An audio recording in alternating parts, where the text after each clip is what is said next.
Bonjour à tous. Vous n'avez évidemment pas pu louper la situation sanitaire en France et dans le monde concernant le coronavirus.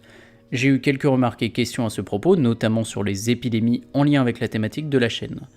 Avant toute chose, je tiens à signaler que je vais aborder la situation sous deux angles, la propagation d'une épidémie dans un monde à faible consommation énergétique et la résilience des modèles face à ces dernières. Si vous souhaitez des informations scientifiques et spécifiques sur le coronavirus, je vous encourage à suivre la chaîne de Tania Louis, elle est virologue et médiatrice scientifique et a fait une vidéo sur le sujet. Je vous mettrai également quelques articles en description que je trouve pertinents sur la propagation de l'épidémie. Et si vous souhaitez comprendre le lien entre le virus et le crash boursier, Gilles de la chaîne Eureka a fait une superbe synthèse de cette question.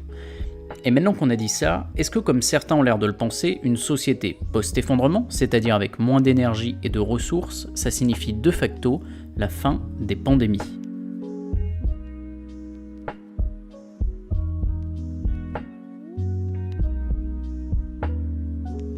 Alors, de prime abord, la réflexion ne semble pas idiote. Ce qui a permis au coronavirus de devenir très rapidement une pandémie, c'est-à-dire une épidémie sur plusieurs continents, c'est incontestablement l'aviation.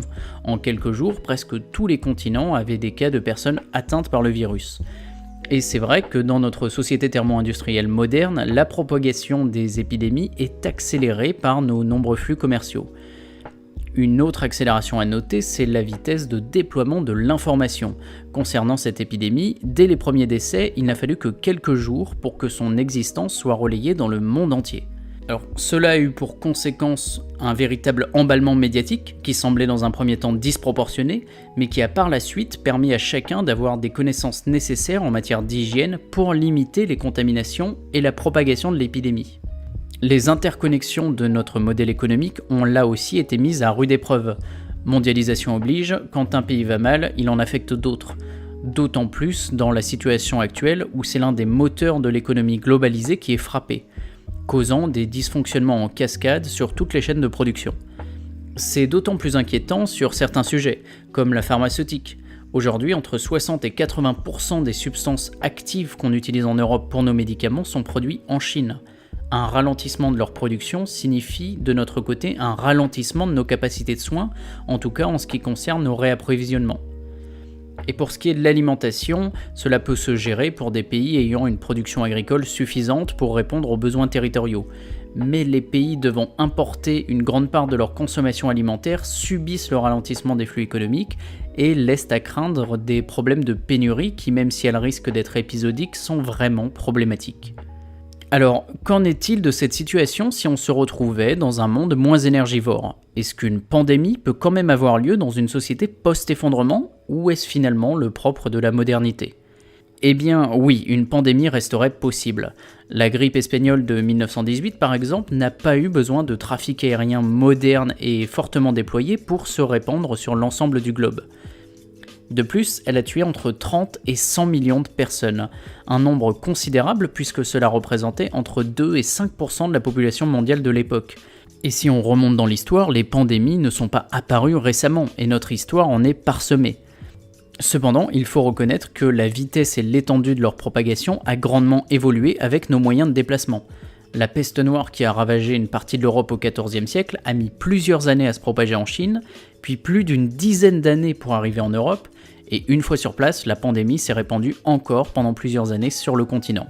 Là encore, pour un bilan en termes de morts qui fut colossal. Entre 75 et 200 millions de morts, presque la moitié de l'Europe décimée. Bref, une hécatombe dont on ne souhaite qu'elle ne soit jamais égalée.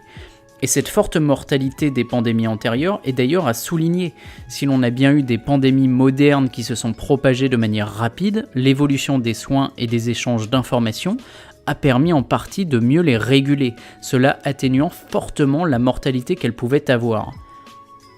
En effet, les crises sanitaires ont eu des impacts massifs, si on les compare au pourcentage de la population mondiale par exemple.